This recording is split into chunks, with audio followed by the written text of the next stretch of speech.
An example of how a governance structure should account for transparency and accountability in project procurement, as it were. So my introduction actually has to do with what happened in this country. And I just want to tell you why the Procurement Act came to be, how it was packaged, the defect or mischief it was meant to cure. Because if you understand that, then by the time we go through the architecture of the act itself, you understand why it was packaged the way it was packaged, as it were. As a Nigeria Country Procurement Assessment Report of June 30, 2000, anchored by a team of staff from the World Bank and a government task force, with assistance of the consultants financed by the World Bank and the government of Denmark those days, recommended that there should be a public procurement act in Nigeria. Why? They found that there were certain deficits, certain mischiefs that had been with us from independence time up to 2000 that has terribly dealt with our resources in terms of managing our resources, stretching our resources to be able to deliver the deliverables, as it were. And they said no. There was no specific law or any other act of parliament regarding public expenditure or procurement in Nigeria. They said the Ministry of Finance only issues what they call financial regulations. And that's what they do. They said those financial regulations are just mere circulars that have no statutory power, as it were. No enabling authority. They said everything is so loose that it's like people do what they like when they like it. They said the existing system relied mostly or solely on high degree of self-control within the ministries and other public entities, and so could easily be perceived by suppliers and contractors as lacking in transparency. And that was true. There was no permanent body outside the purchasing entities monitoring and controlling the procurement process. There was no central policy-making entity in the area of public procurement, as this was left to ad hoc circulars that come and go at the whims of the occupants of the office, as it were. That neither the financial regulations or any other circulars issued under its authority contains any provision for filing complaints concerning public procurement. If anybody has any complaint about it, nothing. Then there was no permanent body independent of the procurement entity where suppliers and contractors can file complaints regarding the procurement process. A supplier or contractor being maltreated by purchasing public entity only has the option of lodging a complaint with the same entity that is accused of wrongdoing, akin to what we used to have as engineer's decision in FIDIC, where an engineer will make a mistake, take a decision, and if you query it or quarrel with it, you have to refer it back to him to decide. That hadn't, I think right now it's been amended, but then it was that way. Consequently, the task force said that in the short term, there must be an establishment of a public procurement regulatory body, independent of the tenders board, with responsibility to monitor effectiveness and efficiency in the public procurement process across the public sector. Then it recommended further, in the medium term, the enactment of a public procurement law based on ancestral model law, which covers procurement of goods, works, and services. The federal government adopted these recommendations and quickly created the body we know as due process, BMPIU, that was occupied famously those days by Mrs. Obi Ezekwesili. Am I correct? Yes. That began to look at procurement processes. And for the first time in this country, something that looked like transparency began to manifest. And I can tell you this because I'm a beneficiary of that.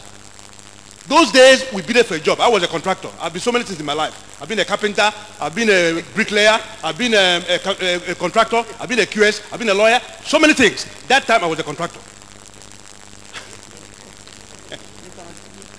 And we bid for a job, federal government job. And the procurement entity made it clear to me. When I saw the paper that came out, newspaper publication that they shortlisted contractors without shortlisting my firm. I went to make inquiry. They said to me, we are going to bring out another contract. We want you to apply for that one. That this one is already gone to somewhere.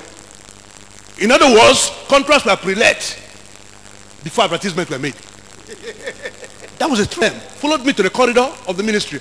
I said, Mr. Nago, don't waste your time. I'm going to be talking about fairness, transparency, and equity, and yet you can't be equitable. Somehow it got to Obi Ezekwesili. I don't know how. And they began to investigate. We had lost interest in the job because for us in Nigeria those days, if you've lost, you've lost. Only for me to wait one day, I got a letter asking me to come to the State House. I got there and they said there had been a review of the contract proceedings. And we are firm. They quoted the lowest that time, responsive bid. But because other things were added, we reversed it. We reversed it. And so that was how we got the job. And we did it. I didn't know. Because it involves going abroad to an aircraft company, do some things there. I didn't know that was how things were working.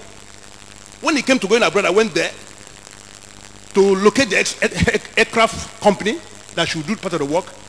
And I discovered that the person representing the aircraft company is also the person representing the architects in Nigeria.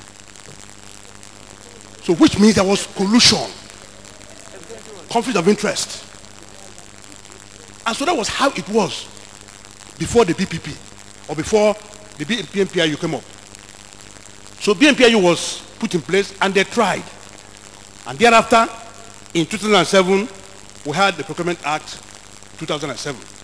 That was just like a repackaging of the activities and the work come. So it looks to me like my God was telling me, the president. You see, Procurement Act, PPA, 2007, here we come. So it looks to me like my God was telling me, the president.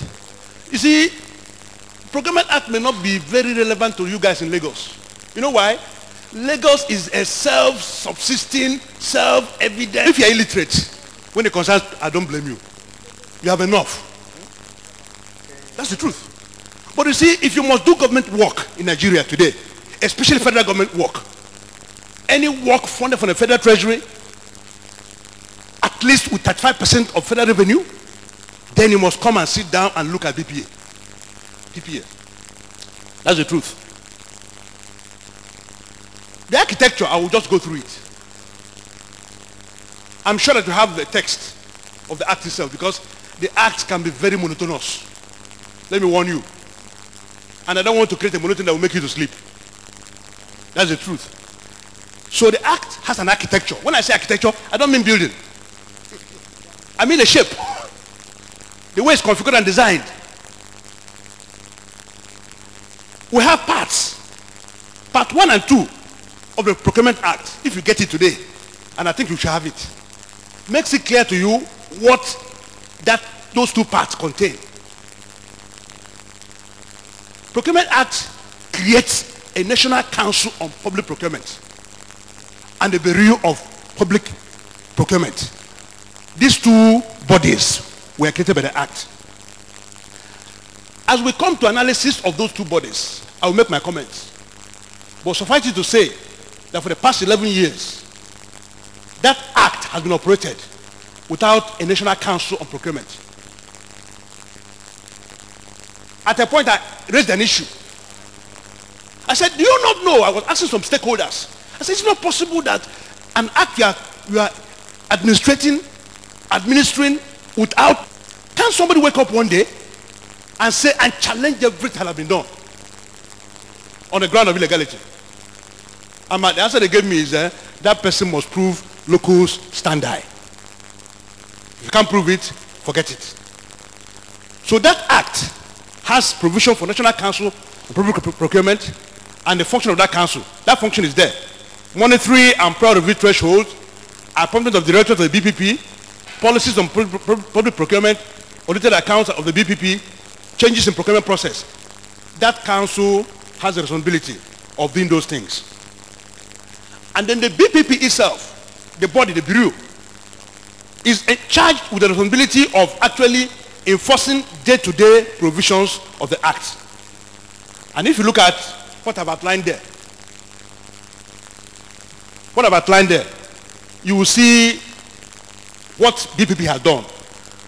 The kind of regulations they've made to make sure that the act becomes very fluid to run and efficacious, as it were. Those things are listed out there.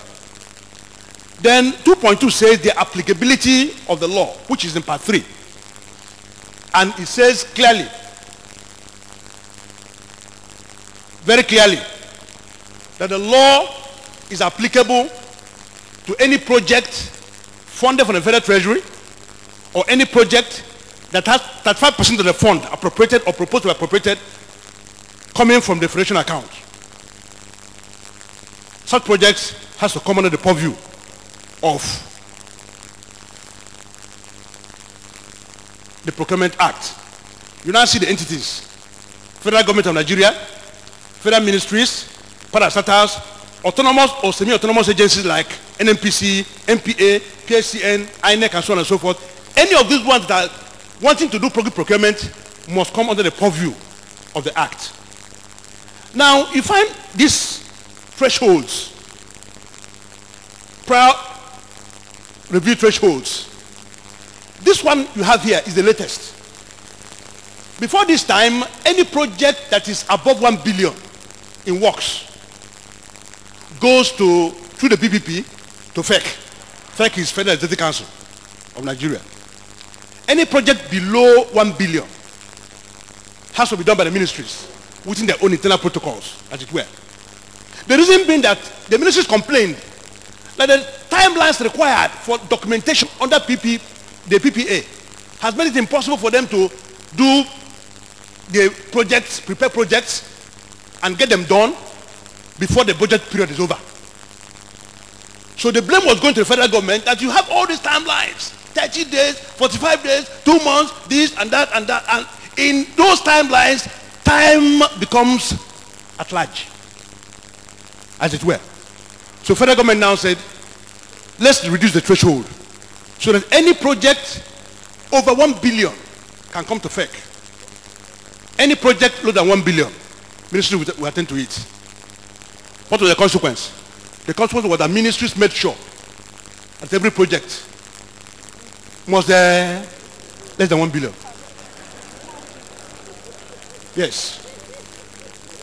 So they will say 99.999.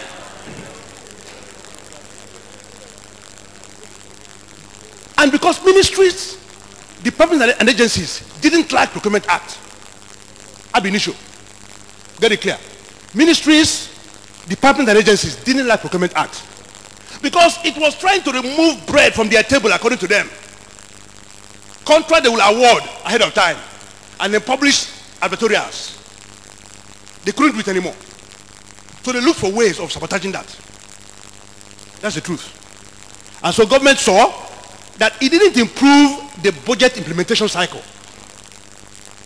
Rather, it created an opportunity for so many people in the ministries, departments and agencies to clinically and efficiently wipe out money without source.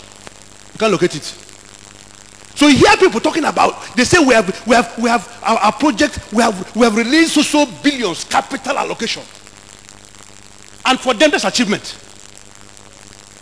So we have released 10 billion this quarter capital allocation for this project. And we're asking them, Mister, is release of capital allocation the same thing as implementation, as achievement? Nobody asks that kind of question. By the time they begin to ask questions by doing audits, it's all over. You have got people who spent money efficiently, clinically, clean, and there's no project to show for it. So the government now came back and said, monetary threshold now, any project below 500 million, ministry, departments and agencies, but any project above 500 million must come to FEC. That's the current approval schedules now.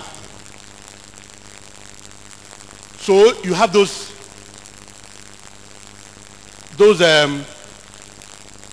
schedules there. Now,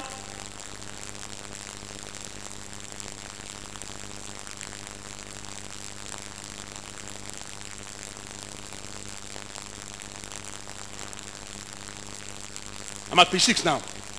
That page 6 also includes all the thresholds that were now made applicable now. Then you find what we call part 4, which says fundamental principles of procurement. Fundamental principles of procurement. Number 1 is that procurement planning must be supported by prior budgetary appropriations. Procurement planning must be supported by prior budgetary appropriations. What this provision tried to cure was the issue of people, ministries awarding contracts without money. And it was discovered to be the bane of our inadequate implementation of our budgets. And so the law says you must not plan or implement any project you don't have money for. As I'm talking to you now, you see, they say when there's a problem, when there's death in the hospital, the beneficiary of that death is the coffin maker.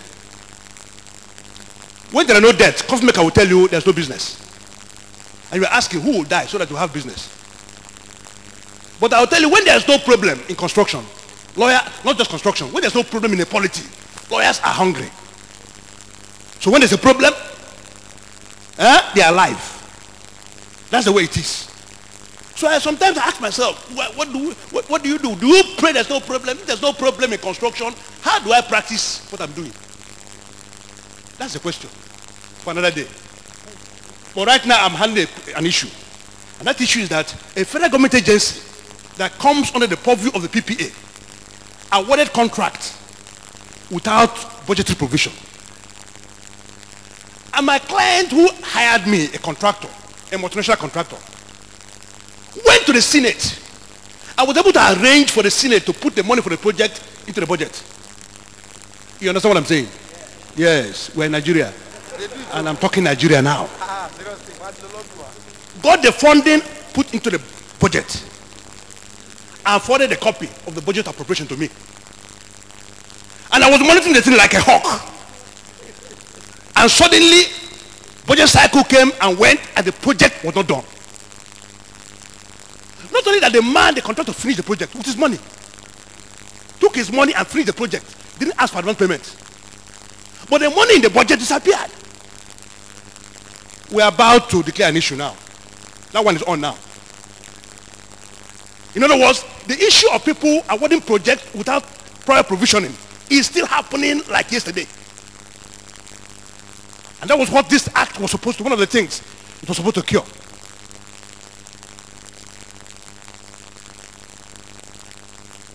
It provided for people who could bid for a project.